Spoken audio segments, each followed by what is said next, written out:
क्या लोकसभा चुनाव से पहले ओल्ड पेंशन स्कीम की वापसी तय होने जा रही है? आखिरकार पुरानी पेंशन स्कीम पर सोचने को मजबूर हो ही गई भाजपा।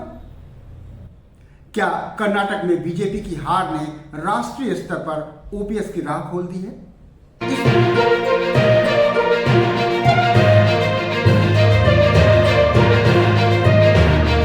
इस बात में कोई शक नहीं है कि कर्नाटक विधानसभा चुनाव परिणाम के बाद ओल्ड पेंशन स्कीम की वापसी की संभावनाएं बहुत बढ़ गई हैं। इसका ठोस अंदाजा इस बात से लगता है कि कर्नाटक विधानसभा में मिली करारी हार के बाद पुरानी पेंशन स्कीम को लेकर भाजपा पहले के मुकाबले ज्यादा चिंतित नजर आती है।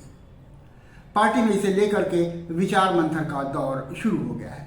भाजपा शासित कई राज्य केंद्र को पुरानी पेंशन पर अपनी नीति बदलने, उसे साफ करने को कहने लगे हैं। जो राज्य भाजपा समर्थित हैं वे तो खुले तौर पर इसके समर्थन में दिखते हैं। देश में अगर केंद्र और राज्यों के सभी सरकारी कर्मचारियों, पेंशनरों, उनके परिवार और रिश्तेदारों को मिला लिया जाए तो ये संख्या लगभग 10 करोड़ तक पहुंच जाती है। ये कोई छोटी संख्या नहीं है। क्या भाजपा 10 करोड़ की संख्या वाले लोगों के समूह की उपेक्षा कर सकती है? और उससे जो वोटों में नुकसान होगा उसको कहीं और से भर पाने का कोई इंतजाम, कोई जुगाड़ है उसके पास? क्या भाजपा समर्थित राज्य सरकारों के क्षेत्रीय दल अपने लाखों मतदाताओं को नाराज करने का रिस्क मोल ले सकते हैं? भले ही ये वोट बिखरे हुए हैं पर असर डाल सकते हैं और डाल रहे हैं, ये साफ दिख रहा है। प्रधानमंत्री का तर्क है कि पुरानी पेंशन की वापसी देश के विरुद्ध पाप होगा। कुछ लोगों को मोटी पेंशन देने से बाकी लोगों का हक मारा जाएगा और राज्य दिवालिया हो जाएंगे, विकास का काम रुक जाएगा, लोगों की सुविधाएं बंद हो जाएंगी, देश और राज्य बहुत साल पीछे चले जाएंगे।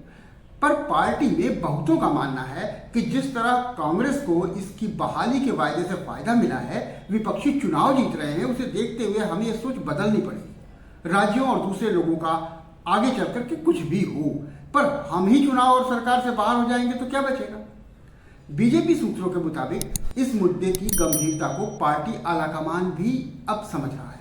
इसलिए विपक्ष खास तौर से कांग्रेस के द्वारा चुनाव दर चुनाव की जा रही लोक लुभाऊ घोषणाओं और पुरानी पेंशन बहाली के पैंतरे से निपटने के लिए एक खास रणनीति बनाने की जरूरत पर सहमति अब मोटे तौर पर बन गई है। आगे आने वाले चुनाव, खासतौर से अगले साल होने वाले लोकसभा चुनाव को देखते हुए बीजेपी ने नई रणनीति पर काम करने का मन बना लिया। रणनीति क्या है अभी साफ नहीं है, लेकिन इस पर काम करने का मन बना लिया है। हालांकि एनपीएस को खत्म करने की घोषणा खुले तौर पर करने में उससे अभी भी भारी असमंजस है।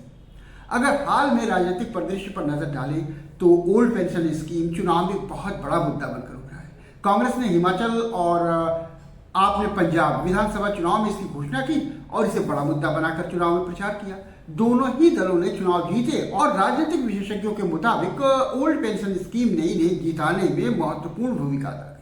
वहीं हिंदी बेल्ट के राज्य मध्य प्रदेश, राजस्थान और छत्तीसगढ़ की कांग्रेस सरकार ने इस स्कीम को लागू करने के साथ साथ ये कह दिया है कि मध्य प्रदेश में अगर उनकी सरकार बनी तो वे इसे जरूर लागू करेंगे। हिंदी पट्टी में ये बहुत बड़ा राज्य है मध्य प्रदेश, जहां नवंबर में चुनाव होने वाले हैं। अगर मध्य प्रदेश में शिवराज सिंह चौहान नवंबर से पहले पुरानी पेंशन लागू करने की घोषणा नहीं करते हैं तो कर्नाटक के बाद यहां भी भाजपा को इसी तरह का नुकसान उठाना पड़ सकता है, इसकी आशंका है।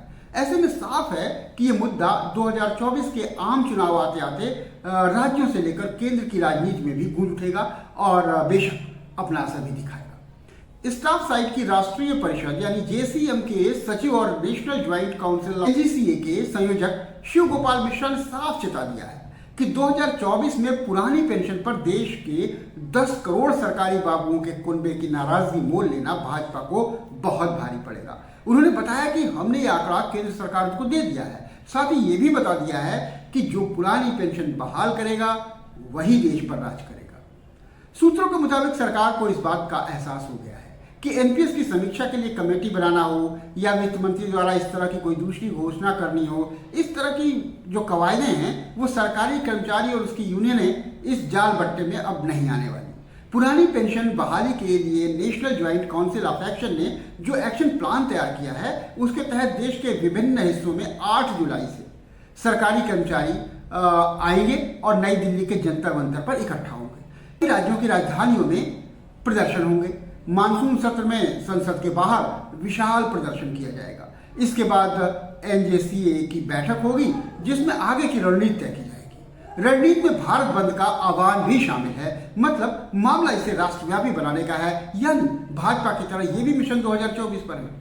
भाजपा का मिशन 2024 फेल ना हो, इसलिए वह नवंबर से पहले पुरानी पेंशन बहाली के मामले में कोई ठोस कदम उठाते हुए दिखना चाहेगी। और अगर वो कदम उठाती है ठोस कदम, तो जाहिर है पुरानी पेंशन बहाली का एक रास्ता बनेगा और शायद ये उम्मीद की जा सकती है कि सरकारी कर्मचारी अपनी मांगों को सफल होते हुए देखें, पूरी होते हुए देखें और पुरानी पेंशन अगले साल बहाल भी हो जाए।